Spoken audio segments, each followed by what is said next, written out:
시청자 여러분 안녕하십니까? 출발 성공 투자 박민영입니다. 안녕하세요. 김수정입니다. 간밤 뉴욕 증시는 부채 한도 협상에 대한 이슈가 계속해서 발목을 잡고 있습니다. 3대 지수가 일제히 밀렸고요. 다우 지수는 1%가 넘게 하락했습니다. 그리고 미국의 소매 판매가 발표가 됐는데 물론 3개월 만에 상승으로 전환하긴 했지만 그래도 예상보다는 저조했습니다. 거기다가 소매 습관 또 소매에 대해서 알 수 있는 바로 이 홈디포의 실적이 나왔는데 이 부분도 부진했고요. 그리고 어제 특징주라고 본다면 알파벳이 시가총액 1조 5천억 달러를 재돌파했다라는 부분 눈에 띄었고 테슬라도 소폭이지만 상승세로 마감 지었습니다. 지난해는 인플레 관련한 이슈에 온통 좀 집중이 돼 있었다면 올해는 침체나 혹은 실적에 관심도가 올라가고 있습니다. 그것 외에는 시장 방향을 가늠할 만한 내용들이 나오지 않기 때문인데요. 그 내용들 밤사이 또 추가됐고요. 어제장은 어땠는지 복기부터 하면서 시장 이야기 풀어가도록 하겠습니다. 어제 양 지수는 상승한 채 거래를 마쳤습니다. 코스피는 0.04% 소폭이었고요. 코스닥도 0.2% 소폭의 상승으로 거래를 마쳤죠. 양 지수 모두 다 오른 종목 대비 떨어진 종목 개수가 더 많았습니다. 그런데 지수가 올랐다라는 건 지수에 영향을 주는 시총 상위 종목의 소수 상승이 좀 도드라졌다 이렇게 받아들일 수 있겠습니다. 미국의 부채 한도 협상에 대한 좀 잘 풀릴 것이다라는 기대감이 어제 일부 우리 장중에 있었고요. 반면에 중국에서 화요일 날 이 지표들 나오는 거 주목하시죠 라고 말씀드렸던 산업 생산과 소매 판매가 발표됐는데 예상보다 부진했습니다. 그러면서 경기에 대한 우려감이 더해졌고요. 그래서 상승폭을 조금 줄였죠. 하지만 코스닥은 어찌됐건 간에 7거래일 만에 반등을 보여주면서 상승으로 거래 마쳤습니다. 코스닥이 올라갈 땐 일단 눈에 들어오는 종목이 있죠. 항상 에코프로 그룹이 되겠습니다. 에코프로 그룹주가 어제 반등하면서 코스닥을 상승으로 돌려놨고요. 엔터 쪽의 강세가 계속해서 이어지고 있습니다.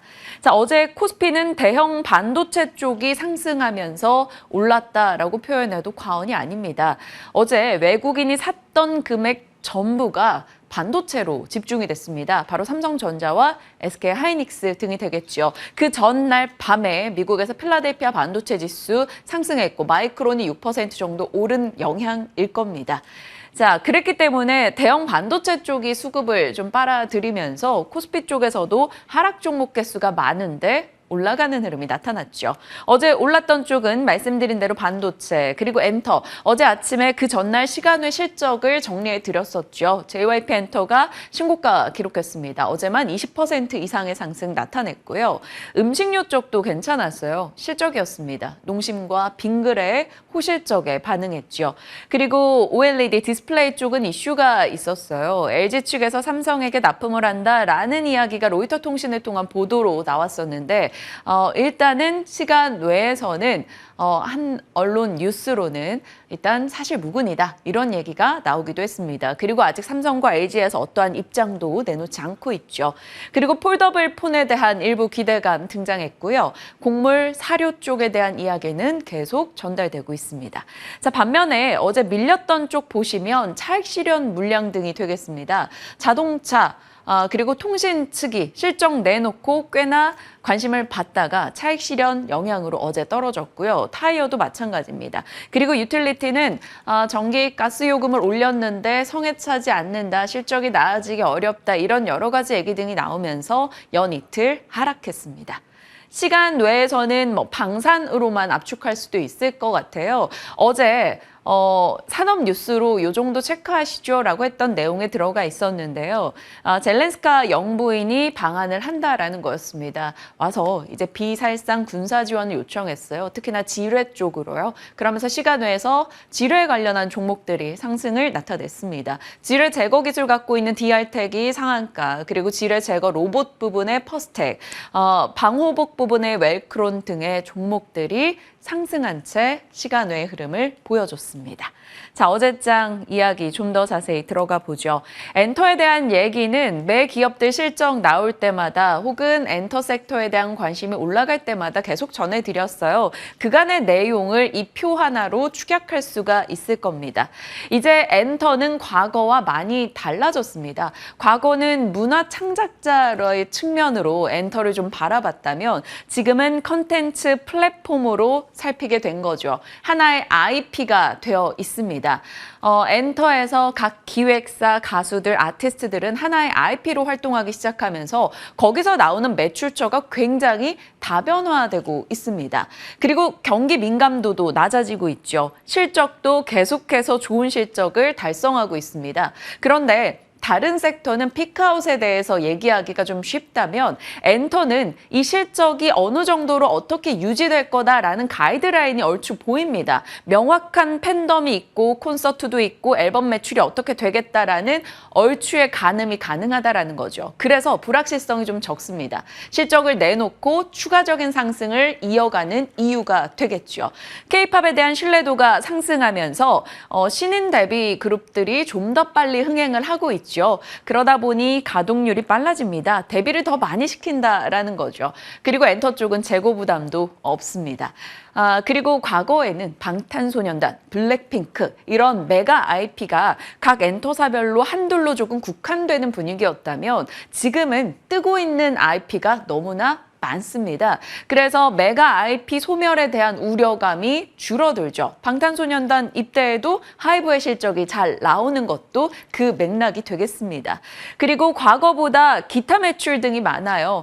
기존에는 노래하고 앨범 내고 이런 쪽의 매출만 있었다면 최근에는 유튜브 콘텐츠 매출이라던가 추가 수익이 많습니다. 그러다 보니 수익에 대한 만족도가 올라가죠. 그래서 재계약을 하는 사례도 늘어납니다. 메가 IP 이탈에 대한 우려감이 줄고 있고요. 수익에 대한 배분도 투명화되면서 어찌됐건 아티스트 만족이 올라가서 재계약 상승률이 보인다라는 것도 긍정적입니다. 여러 가지 이슈들이 어찌됐건 엔터를 들어 올려둔 상황이죠. 그런데 엔터하면 우리 머릿속에 그냥 엔터라는 정도예요. 이게 과연 주도주가 될 수 있을까? 그 때문에 선택하지 않으셨던 분들도 많으실 겁니다. 그래서 여러 가지 아이디어를 취합해본 결과 엔터 4사의 시가총액을 합산을 해봤더니 20조 이상이 되더라고요. 그래서 태조 이방원 할 때 들어갔던 섹터들 2차 전지 좀 빼놓고 봤습니다. 태양광의 주요 종목들 시총을 합해봤고 조선 쪽, 방산 쪽, 원자력 쪽 합쳐봤습니다. 결코 K-팝 4사의 시총이 그에 뒤처지지 않더라고요. 어느덧 위상이 많이 올라왔고 주도주로서의 역할을 해줄 수 있겠다라는 기대감도 등장을 했죠. 올해 새롭게 떠오른 스타가 바로 엔터입니다. 추가적인 상승 가능할 것인가 잠시 후에 AS도 같이 가져보도록 하죠. 자, 삼성의 자동차 사랑 여러 번 전해드렸던 바 있습니다. 4월 20일 날 방송했던 건 자동차 26년 글로벌 1위 바뀐다라는 삼성증권의 보고서였고요. 그다음 5월 9일 방송에서는 현대차그룹이 2020년간의 누적 투자 열매 열릴 것이다 라는 이야기였습니다. 왜냐하면 현대차그룹이 대당 원가가 가장 낮은데 그 이후로는 밸류체인이 수직 계열화되어 있고 시스템 납품 구조가 잘 갖춰져 있기 때문이다 라는 거였죠. 그때 당시에 포인트 중 하나가 해외 시장에 동반 진출한 부품사가 많기 때문에 현대차그룹은 대당 원가가 낮을 수밖에 없다라는 거였습니다. 이번에 3편이 나왔습니다. 어제 밤 8시경에 보고서가 추가됐더라고요. 반값 전기차 전쟁 속에서 결국 승리의 키는 K부품사가 쥐고 있다라는 내용이었습니다. 현대차그룹이 글로벌 1위로 올라가는 과정에 K부품사가 동반 성장할 것이다 라는 거였는데요. 상당히 눈에 띄는 그림이었습니다. 현대차그룹이 골을 넣으려고 하고요. 여기에는 테슬라나 GM 여러 가지 자동차 완성차 업체들이 꼴을 막으려고 하고 있습니다. 한마디로 현대차그룹이 1위가 되기 위한 과정이고 잘 나오진 않았습니다만 뒤에 이렇게 국내 부품사들 로고가 다 이렇게 자리하고 있었어요. 그 과정을 응원하며 부품사들이 보고 있다라는 그림을 삼성증권에서 표현한 거죠. 자, 자동차 부품에 대한 얘기 삼성증권 보고서를 축약했습니다. 글로벌 완성차향 수주가 늘고 있다. 현대차그룹 이상으로 매출처가 다변화되고 있다라는 포인트가 있고요. 전기차 부분에 신규 아이템 등을 따내고 있다. 그리고 현대차그룹이 승승장구하고 있다라는 게 자동차 부품사의 투자 포인트가 되겠습니다. 거기다가 K부품 같은 경우는 현대차그룹이 갖은 투자를 하고 있고요. 현대차그룹의 영업이익률이 올라가고 있기 때문에 부품사 단가 책정에도 긍정적으로 작용을 하고 있습니다. 그리고 정부가 세액공제 혜택까지 주고 있죠. 여러모로 지금 자동차 부품사에게 긍정적인 뷰를 내놓은 거고요. 현대차그룹 전기차 아이템별 진출 업체에 정리된 내용을 조금 더 보기 쉽게 표로 만들어 봤습니다. 현대모비스, SL, 성우하이텍, 화신 등의 종목들이 눈에 띄고 있습니다. 그래서 삼성증권에서는 이들 종목에 대해서 좀 긍정적인 시각을 냈는데요. 현대차그룹의 판매 대수가 성장을 하고 있는데 그 내용을 들여다보면 미국 그리고 인도 쪽의 성장이 눈에 띈다라는 겁니다. 그러면 미국과 인도의 정책을 봤을 때 미국은 IRA 그리고 인도는 높은 수익 관세율로 인해서 미국과 인도 내에 부품사가 있지 않을 경우 일부 조금 악영향을 받을 수 있다는 거죠. 이 말을 거꾸로 뒤집으면 미국과 인도에 공장을 두고 있는 업체들은 훨씬 더 이득이다라는 겁니다. 그래서 삼성증권 보고서 내용을 들여다보면 미국과 인도에 공장을 두고 있는 업체들의 수익성이 개선되고 있음을 보여주고 있습니다. SL과 성우하이텍, 화신 등을 예로 들고 있는데요. 2022년도 수익성이 확 커진 것을 느낄 수가 있습니다. 그리고 매출 확장성 부분에서 놓고 봤을 때 국내 부품사들이 북미 시장에 대한 우호적인 입지를 다졌다라는 점을 얘기하고 있어요. 왜냐하면 미중 갈등으로 인해서 중국 부품사가 조금 제외되고 그리고 유럽의 자동차 부품사들은 일단 상품성에서 좀 한국 업체들보다 밀린다라고 합니다. 한국의 자동차 부품사들이 20여 년간의 역사를 자랑하고 있기 때문이죠. 그 측면에서 놓고 본다면 K 부품사의 조금 독점적인 지위 가 예상이 된다라고 얘기하고 있네요. 그래서 최선호주로는 현대모비스, SL, 화신, 성우하이텍 등을 꼽고 있고요. 차선호로는 현대오토에버와 S&T 모티브를 언급하고 있습니다. 굉장히 긴 보고서를 좀 축약하느라고 어찌 보면 일부를 빼놓긴 했는데요. 그래도 좀 보시는 데는 무리 없을 수 있을 것 같습니다. 자, 뉴욕장으로 가죠. 뉴욕 증시 3대 지수 모두 다 밀린 채 거래를 마쳤습니다. 연준 인사 발언으로는 로레타 메스터 총재 발언이 있었습니다. 금리 아직 중단할 지점 아니야 라고 또 긴축적인 얘기했으나 요즘 시장에 연준 인사들의 발언 영향이 거의 없습니다. 실물 경제로 보시면 미국의 4월 소매 판매가 발표가 됐는데요. 예상을 하회했습니다. 그래서 이 부분은 경기 침체를 조금 자극할 수 있다라고 해석이 되기도 하고요. 월간으로 놓고 보면 줄어들다가 갑작스럽게 증가를 나타냅니다. 그러면 미국인들이 여전히 소비에는 소비할 의지가 있는 것인가를 확인하게 되죠. 그러면 인플레를 자극할까? 이런 맥락의 해석도 있었습니다. 그래서인지 10년물 국채금리는 또 상승하는 흐름이 나타났죠. 침체에 대한 이야기는 어찌됐건 계속 나옵니다. 중국의 경기 회복 지연 이슈가 나오죠. 산업 생산, 소매 판매 등의 데이터가 좀 좋지 않았기 때문에요. 그러면서 에너지나 혹은 기계 쪽의 섹터가 오늘 좀 좋지 못했고요. 홈디포가 실적을 내놨는데 20년 만에 시장 컨센을 가장 크게 하회했다고 합니다. 앞으로의 전망도 조금 좋지 못했고요. 그러다 보니까 소매 유통 쪽의 종목들이 같이 내려갔고요. 홈디포가 다우에 주는 영향이 조금 컸기 때문에 다우 지수가 낙폭을 더 키워나가기도 했습니다.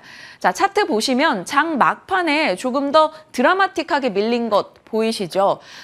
바이든 대통령이 부채한도 협상을 위해서 아시아 순방 일정을 축소했다라는 뉴스가 나오면서 내려갔습니다. 협상이 지금 원활하게 진행되고 있지 않구나. 그래서 어찌됐건 쫓기는 마음에 그 뒷 일정을 줄여서라도 그 전에 추가 시간을 내서 타결하는 시간을 갖겠구나. 이렇게 받아들이고 있는 거죠. 그래서 부채 한도 협상에 대한 우려감이 조금 커졌고요. 케빈 메카시도 이번 주 합의는 어려울 것으로 보인다. 이런 코멘트도 내놓긴 했습니다. 어찌됐지 상황은 조금 지켜봐야 될 것 같고요. 나스닥이 그래도 낙폭이 적었습니다. 나스닥의 낙폭이 적었다? 그러면 빅테크의 선전을 볼 수 있겠죠. 보시다시피 대다수 빨간불인 가운데 굵직한 빅테크 업체들은 그래도 약보합 혹은 강보합 수준으로 선전했습니다. 은행 쪽이 지역은행이 그 전날 상승을 반납했는데요. 연준 부의장이 지역은행 상업용 부동산 위험이 늘고 있다라고 코멘트한 점 부담됐고요. 알파벳은 앞서 오프닝에서도 얘기해 주셨지만 빌 에크먼 헤지펀드에서 또 지분을 추가 매입했다라는 소식에 주가가 올랐습니다.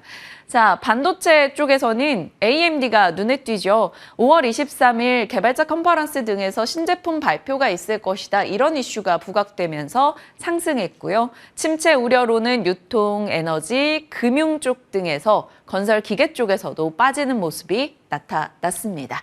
자, 뉴욕장 정리해봤고요. 자, 원전 이슈 이거 어제 전해드렸던 내용입니다. 정부 정책 중에 원자력이 그동안 올랐다가 한 달 동안 완전하게 빠져버렸었는데 대신증권에서 이런 모멘텀이 있다라는 보고서가 나왔었고요. 어제 인도네시아 조코이 대통령의 SMR 협력에 대한 필요성, 피력도 영향을 줬죠. 그래서 어제 원전주가 시장 대비 비교적 괜찮긴 했습니다. 그런데 로이터 통신에서 밤사이 보도가 나왔어요. 크랑스 아니고 프랑스입니다. 네, 프랑스가 EU에 원전 압박을 가하고 있다. 유럽에서 친원전 17개국 회의를 연다라는 소식입니다. 그래서 원전 사용 비중을 늘리는 것에 대한 논의가 나온다고 하네요. 그 부분 좀 체크하시면서 뉴스 어떻게 나오는지 저희 관심 두고 살펴가 보겠습니다. 자, 산업 뉴스입니다. UAM 관련한 이슈가 있었습니다. UAM 관련주는 이 정도 체크가 가능할 것 같고요. AI 뉴스는 계속적으로 나오네요. 그 뉴스를 내놓는 주체가 어디인가가 조금은 더 개별주 트레이닝엔 좀 중요하니까 오늘은 마이크로소프트였다는 점 확인하시고요. 정부가 중국의 판호 발급 확대를 요청했습니다. 영향이 있을진 모르겠습니다만 아직까지는 요청이라는 점 체크하시고요. 가스관 이야기 나올 때는 관련주 이 정도 확인이 가능하겠습니다. 자, 뉴스들 열어보셨고요. 이제 좀 더 자세히 섹터에 대한 이야기 이어가 볼까요? 네, 전선 관련주가 어제 시장에서 굉장히 핫한 테마였는데요. 네. 전선 관련주들은 그간 정말 오랫동안 쉬어갔습니다. 그렇기 때문에 좀 더 반가운 상승세를 보여준 어제 하루가 됐을 텐데 전선주 중에서도 이 종목별로 차별화가 있었거든요. 네. 과연 어떤 내용에서 주가가 이렇게 갈렸는지도 알아보고요. 전선주에 대한 전략까지 세워보도록 하겠습니다. 전선주들 앞서 얘기 드렸듯이 정말 많이 부진했었어요. 그런데 이렇게 어제장에서는 좀 반갑게 많이 올라갔습니다. 가온전선이 10%가량 올랐고요. 대한전선이 6% 이상, KBI 메탈이 5% 이상, 대원전선, 일진전기까지 상승세를 나타냈습니다. 반면에 LS전선 아시아 그리고 LS가 특히나 부진했다라는 부분이 확인이 되죠. LS는 6%나 하락한 채 마감을 지었는데요. 어제 가온전선이 많이 올랐던 건 바로 1분기 호실적을 내면서 아무래도 앞으로에 대한 향후 성장에 대한 기대감이 나타나며 매수세가 집중됐기 때문입니다. 그래서 바로 전일이었던 15일에 시간후의 매매에서도 상한가를 기록했고 어제장에서는 이렇게 10% 정도의 상승세로 이어졌습니다.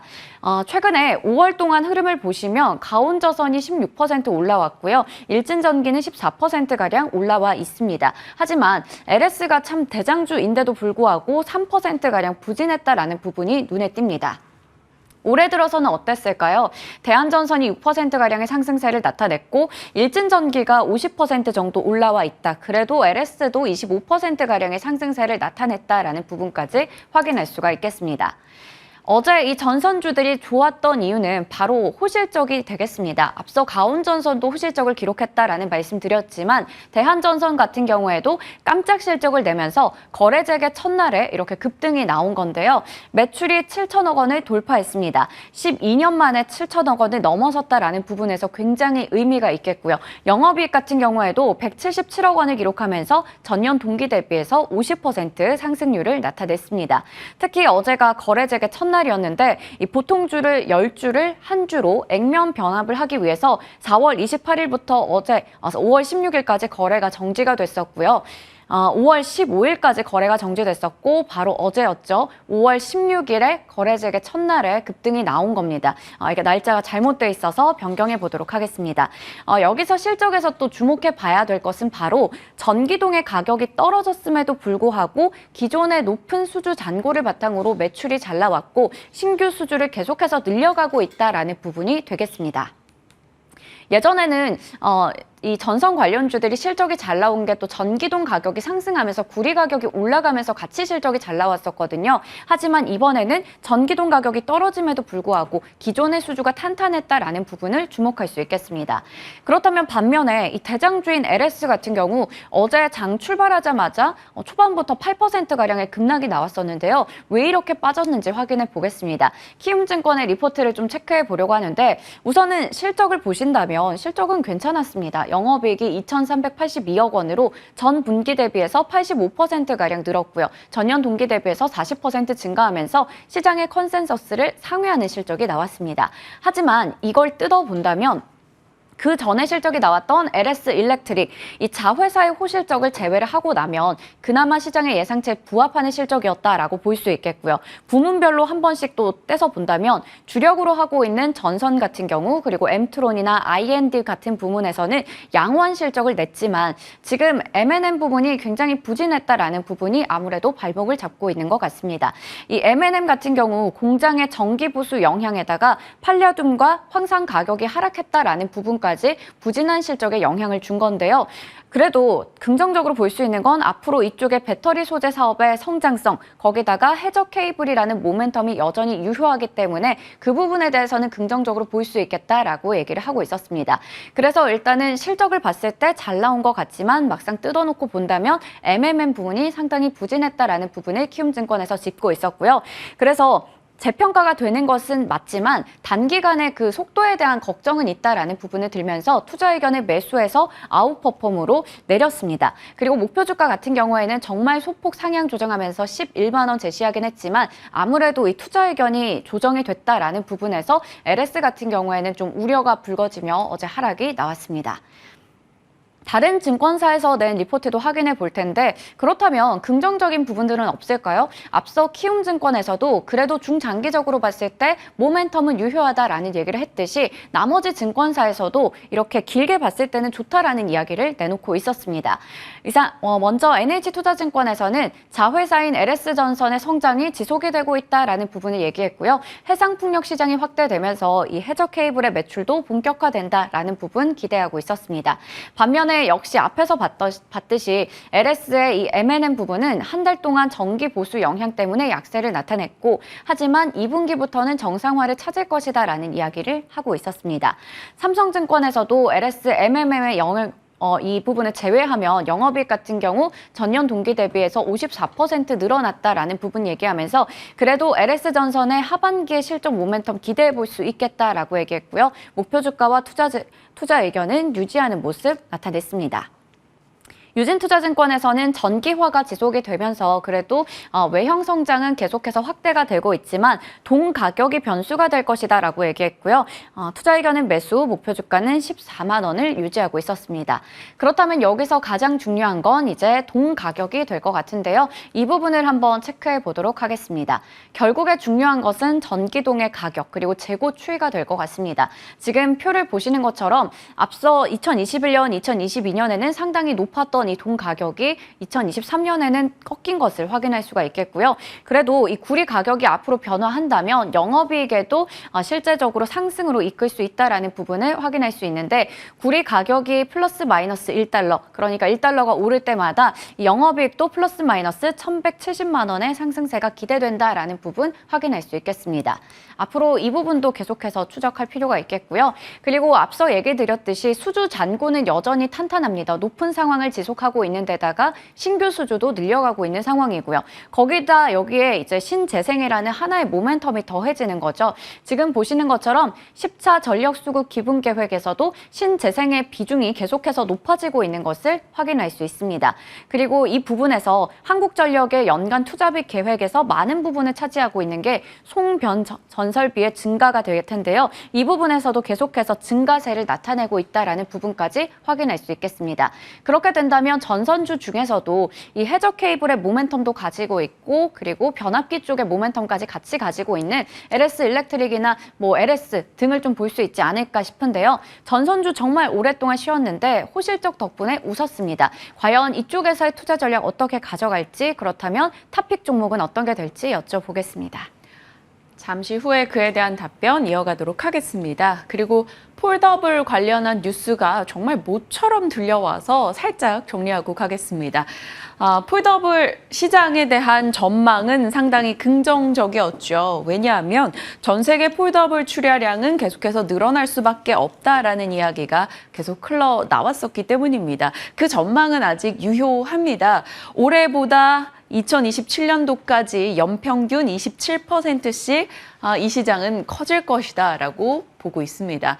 그렇지만 지난 연말 말경 이후로 사실 폴더블 관련한 뉴스들이 거의 없었고요. 최근 들어서 구글의 픽셀 폴드 이슈가 겨우 하나 정도 나왔었습니다. 그런데 이를 계기로 해서 줄줄이 다른 업체들이 조금 자극을 받는지 출시 일정을 앞당기거나의 움직임이 나타나고 있습니다.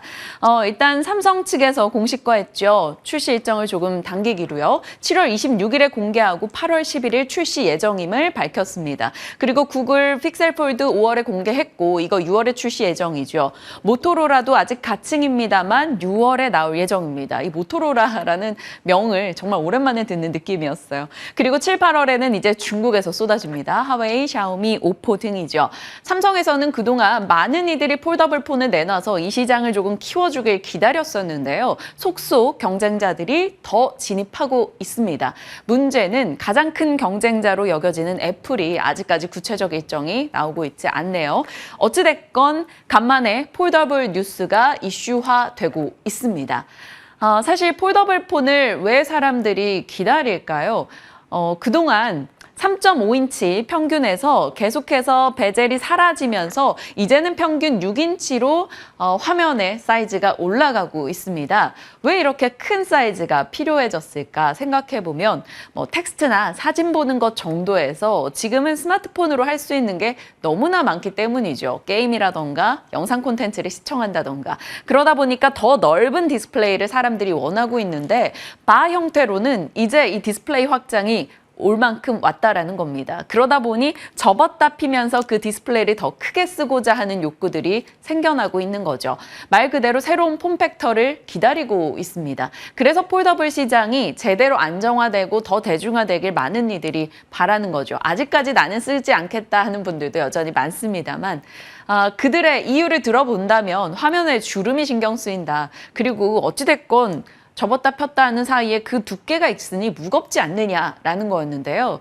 앞으로 이 부분은 개선이 되겠죠. 경쟁사들이 많이 뛰어들면 그 부분에 대한 해결 아이디어들이 나올 수밖에 없습니다. 그리고 화면 주름 부분에 대해서는 힌지의 변화로 극복이 가능하다라고 시장은 내다보고 있습니다. 경쟁사들이 어느 정도 뛰어드는가 봤더니 흥국증권 자료인데요. 스마트폰 모델 수가 폴더블 폰 올해 지난해 대비 2배 가까이 늘어날 것으로 보입니다. 그 사이에 기술 발전은 있을 거고요. 그렇다면 그 내부에서 관련주로는 어떤 것들을 들여다볼 수 있을까요? 관련주 정리를 해봤는데 이 정도 있었고요. 올해 상승률 생각보다 나쁘지 않았습니다. 폴더블 쪽 이슈가 묻혀 있어서 좀 흐름이 좋지 않을 거라 예상했는데 비교적 괜찮은 흐름들을 나타내고 있죠. 시장에서는 폴더블이 생존한다면 가장 대장주로 봐야 되는 건 KH바텍을 주로 얘기를 합니다. 어찌됐건 삼성전자가 이번에 힌지 타입을 몰빵울 타입으로 변경했는데 물방울인지는 가격이 더 비쌉니다. 그러니까 P가 올라가게 되죠. 그리고 새로운 스마트폰, 새로운 폴더블 폰 업그레이드 되는 과정에서 무게가 가벼워지고 배터리 타임이 증가한다라고 합니다. 그러면 폴더블 폰을 선택하는 이들이 좀 더 늘어날 여지가 있겠죠. 그래서 P와 Q가 같이 증가하는 기업으로 KH바텍을 얘기합니다. 그런데 올해 주가 흐름이 꽤 괜찮았기 때문에 지금 진입해도 괜찮은가? 많은 분들이 고민하실 것 같아서 이 부분에 대한 이야기 풀어가도록 하겠습니다. 자, 여러 내용 담았고요. 지금부터 달려보시죠.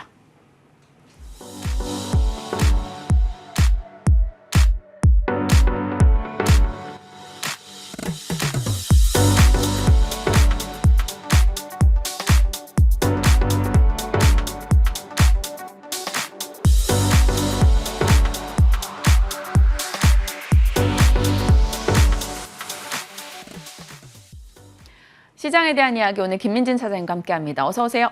안녕하세요. 네.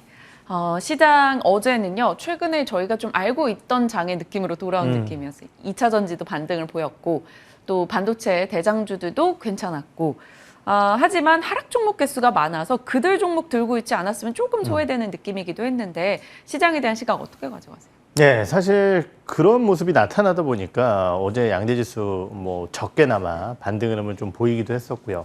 하지만은 전반적으로 지수가 하락 추세에 놓여져 있다는 점을 부인할 수는 없을 것 같습니다. 뭐 하락이냐 조정이냐 이것은 뭐 투자자들의 생각의 몫이겠지만은 이유는 뭐냐면은요. 올해 이제 코스닥이 YTD 기준으로 가장 고점을 찍었을 때가 35% 상승이었어요. 그런데 지금 20% 상승이거든요. 물론 이제 아직까지 연간 기준 20% 상승이다. 뭐 어마어마한 수치긴 합니다. 네. 하지만은 고점 대비해서 15% 밀렸다. 이것도 사실 생각해 보면 굉장히 많이 밀린 거거든요. 그 이유에 대해서는 뭐 여러 차례 그리고 뭐 다들 알고 계시겠지만은 코스피 같은 경우는 고점 대비해서 한 5% 내외로 밀렸는데요. 그 이유는 아무래도 이제 자동차라든지 이런 쪽들이 지수를 좀 버텨내고 있는 상황이고 거기에 대해서 어제 반도체 기업들의 상승도 이러한 부분들을 좀 지지했다라고 한다면은 코스닥 같은 경우는 2차 전지들의 조정 이 부분 때문이라고밖에는 해석할 수밖에 없습니다. 그렇다라고 한다면은 결국은 시장 내에서 지수의 상승은 부담을 느끼고 있다라는 판단이고요. 그러한 상황 속에서 전반적으로 섹터별 모멘텀을 보유한 기업들의 주가가 급등락을 좀 반복을 하고 있고 특히 급등세를 보여주고 있는데 그 모습이 최근에는 점점 실적 쪽에 포커스가 맞춰지고 있는 것 같아요. 뭐 대표적으로 이제 엔터주라든지 아니면은 뭐 최근에 이제 일부 음식료 관련주들도 상당히 좋은 모습을 보이고 있고요. 네. 이런 자동차 부품주들도 마찬가지고요. 그렇다라고 한다면 결국 시장에 대한 대응 전략은 대외 변수의 불확실성 속에서 우리가 시장을 이겨낼 수 있는 방법은 실적이다라는 측면과 함께 어떻게 보면은 작년 말부터 올 초까지는 실적 대비해서는 성장성에 포커스가 맞춰져 있었다라고 한다면은 이제는 실적에 포커스를 맞추는 대응 전략이 더욱더 유효하다 이렇게 판단을 해봐야 될 것 같아요. 확실히 실적으로의 관심도가 늘어난 것은 5월 들어서 우리가 체감하고 있습니다. 뭐 다른 모멘텀이 부재했기 때문인 것인지도 모르겠습니다만 어찌됐건 뭐 실적은 장기적 관점에서 배신하는 바가 없죠. 자, 그럼 실적주 측면에서 엔터 살짝 코멘트 듣고 가고 싶어요. 엔터주 차장님과 저희가 정말 많은 얘기 나눴었고 긍정적인 시각을 주셨습니다. 특히나 JYP에 긍정적으로 얘기하셨었나요? 네, 항상 뭐 JYP 엔터를 가장 이제 좋게 말씀을 드렸었던 맞아요. 것 같고 작년에 이제 BTS 군입대 확정됐을 때 이제 그때 잠깐 하이브로 갈아탔었는데 여전히 이제 뭐 주가의 모멘텀 자체는 JYP가 좋은 상황인데요. 이런 말씀을 많이 드렸던 것 같아요. 엔터주들은 며칠 조정이 나오면은 그때 엔터주들 안 된다고 생각하지 말고 그 뒤에 한 3, 4일 뒤에 주가를 봐라. 그럼 항상 신고가 나 있을 거다. 맞아요. 그 얘기 하셨어요. 예, 이런 말씀을 많이 드렸던 것 같은데 최근 그러한 모습들이 이어지고 있습니다. 물론 어제 이렇게 급등한 상황 속에서 지금 엔터주를 사자 이렇게 말씀을 드리기에는 굉장히 부담스러운 구간인 것 같아요. 하지만 말씀드렸듯이 지금 시장의 주도 섹터 엔터주라는 것에 부인할 수는 없는 사실일 것 같고요. 그렇다라고 한다면 결국 조정 시에는 관심을 좀 갖고 지켜보자. 종목은 역시 JYP 엔터와 하이브가 아무래도 이제 미국의 여자 아티스트들의 출시를 또 앞두고 있기 때문에 이 두 개의 기업이 가장 좀 모멘텀이 유효하지 않을까라는 판단이 들고요. 네. YG엔터 같은 경우도 사실은 최근 이 베이비몬스터 기대감 때문에 또 주가가 세기 때문에 사실 어떤 기업 하나 고르기가 상당히 어려운 섹터가 아닐까 이렇게 좀 판단을 하고 있습니다. 네. 근데 지난주였던 것 같은데 피프티 얘기 살짝 해주셨잖아요. 네. 관련주가 없는 거죠, 지금 상장된. 그렇죠. 비상장사고 중소형 제작사이기 때문에 관련주는 없다고 보시면 될 것 같아요. 네, 그 부분이 조금 아쉽기도 하네요. 어찌됐건 엔터사 전반에 대해서는 조정 시 매수 관점을 여전히 유지한다입니다. 기존부터 엔터사에 대해서는 워낙 긍정적인 의견을 많이 주셨었기 때문에 이렇게 좀 갈무리하고 지나가겠습니다. 자, 전선 쪽으로 가볼게요. 뭐 저희 시간 브리핑 통해서 변압기나 전선이나 이 송배전 관련한 이야기는 참 많이 나눴습니다. 결국 뭐 신재생 시장이 커지면 이쪽에 대한 니즈, 전기차 시장도 그렇고요. 올라갈 수밖에 없다라는 건데요. 전선 쪽으로 조금 축약해서 얘기 나눠볼까요? 네, 우선 말씀 주셨듯이 이 부분도 예전에 이런 말씀을 드렸었던 것 같아요. 예전에 이제 우리가 흔히 얘기하는 송배전 시스템이라는 것은 대형 발전소 쪽에서 수배 전반을 전반적으로 크게 만들어서 모두 이제 전기를 보내는 시스템 이런 것들이 이제 집중적이었죠. 하지만은 이제는 풍력 단지라든지 태양광 단지라든지 이런 것들이 사실은 그렇게 대규모 발전소의 역할을 하지 않고요. 굉장히 지역별로 생기고 있다는 거죠. 거기에 더해서 해상풍력 같은 경우는 해저 케이블이라든지 이러한 고부가치 제품군들의 수요를 늘릴 수 있는 상황입니다. 거기에 더해서 이제 지난 9일이었나요? 한국전력이 이제 남부권에 이러한 친환경 쪽에 전반적인 이제 송전 관련된 투자 계획을 좀 밝히면서 일부 시각에서는 이거 50조 원 넘는 투자가 진행이 될 거다 이런 얘기가 나오면서 네. 결국은 전선 관련주들의 기대감들이 좀 반영이 됐었고요. 실제적으로 이제 15일까지 실적 발표가 있었는데요. 대한전선이라든지 아니면은 뭐 가온전선 그리고 뭐 LS 이런 기업들의 실적이 전반적으로 양호하게 나타나는 모습을 보였습니다. 물론 이제 주가의 반응 자체는 어제 LS는 빠지고 나머지 두 개의 기업은 급등을 했지만은요. 결국은 이제 그러한 상황 속에서 기대감은 유효한데 약간 찝찝한 부분이 있긴 해요. 어떤 거요? 지금 이제 한국전력이 대규모 적자를 기록을 하고 있다는 거죠. 물론 우리가 흔히 얘기하는 유틸리티의 장기 투자 계획이라는 것은 1, 2년 상황의 실적이 문제가 아니라 그리고 이제 국가의 전반적인 기반 시설이기 때문에 이러한 부분들에 대한 투자가 급격하게 줄어들지는 않을 겁니다. 하지만은 현 정부의 기조 자체가 한국전력의 정상화를 꾀하고 있는 상황이기 때문에 그리고 건물 팔아서 지금 돈 구하겠다라고 하고 있는데 공격적인 투자를 하기가 어렵다라는 것이고 그렇다라고 한다면은 결국은 국내 쪽에 조금 더 집중되어 있는 전선사들 같은 경우는 한전 투자에 따라 좀 불안 요소가 생길 수도 있다라는 거죠. 네. 거기에 더해서 하나의 위험 요인이라고 한다면은 사실 전선주들 같은 경우는 또 구리 가격과 어느 정도의 상관관계를 가지고 있어요. 구리 가격이 올라가게 되면은 결국 전선주들 같은 경우에 실적 호전 기대감, 제품가 인상과 함께 이러한 부분들이 반영이 되는데 최근 구리 가격이 아무래도 안타까운 중국의 경기 상황과 함께 4개월 내에 최저치 기록을 하고 있거든요. 이러한 부분들을 고려해 봤을 때 불안 요소는 유효합니다. 그래서 저는 종목 기준으로 봤을 때는 결국은 국내 한전 투자를 믿는다라기보다는 해외 쪽의 전반적인 투자와 거기에 전선을 수출할 수 있는 기업들, 전력기기를 수출할 수 있는 네. 기업들 이런 쪽이 조금 더 유효하지 않을까 이렇게 좀 판단을 하면서 LS가 현재는 좀 유효한 대안이 아닐까 이렇게 생각을 하고 있어요. 앞서 살짝 코멘트도 있었습니다만 LS, M&M, 네. 과거 니코 동재련이잖아요. 거기서 또 동재련을 하다 보니까 나름 또 지주사인데 좀 싸게 주지 않을까 계열사들에게 이런 네. 생각도 들어요. 지금 거기도 이제 사실 구리 가격이 떨어지면은 좀 실적이 안 좋을 거다 이런 우려감이 있는 섹터인데 사실은 이제 재련하는 회사는요, 이 원자재 가격도 중요하지만은요, 재련 TC라는 게 훨씬 더 중요합니다. 그런데 지금 이제 중국 쪽의 재련 가격 자체가 아직까지 빠지지 않고 있는 상황이기 때문에 만약 그러한 부분들의 구리 가격 하락에 따른 리스크 요인이 주가에 반영이 된다라고 한다면은 오히려 저는 매수에 대한 기회를 좀 삼아야 되지 않을까 이렇게 좀 판단을 하고 있어요. 네, LS 대장주의 위험으로 기억해 보겠습니다. 자, 다음은 폴더블로 가볼게요. 간략하게 답변 주셔도 괜찮습니다. 폴더블 쪽 뉴스가 없다가 뉴스가 나오니까 일단 정리는 해봤는데 KH바텍 생각보다 많이 올라왔었더라고요. 어제 특히 이제 굉장히 좀 강한 네. 상승세를 보였고요. 사실은 이제 폴더블 관련주들은 지난 뭐 폴더블 폰 1 나왔을 때부터 지금 이제 뭐 4년 차니까 항상 기대감을 좀 가졌었던 것 같아요. 하지만 이제 실적적인 측면에서 아쉬움이 많았었는데요. 뭐 항상 이 시점 한 5월달, 6월달 되면은 이번에는 다르다 이런 기대감들이 전에, 네. 그렇죠 반영이 되게 됩니다. 근데 이번에는 좀 기대감들이 유효한 게 뭐냐면은요. 결국 이제 지난 한 3년간의 3, 4년간의 흐름이라고 한다면은 결국 다른 업체들은 약간 간을 봤던 시기다라고 한다면은 분명한 것은 지금 스마트폰 시장은 굉장히 정체 혹은 역성장을 보였다라는 내용이고요.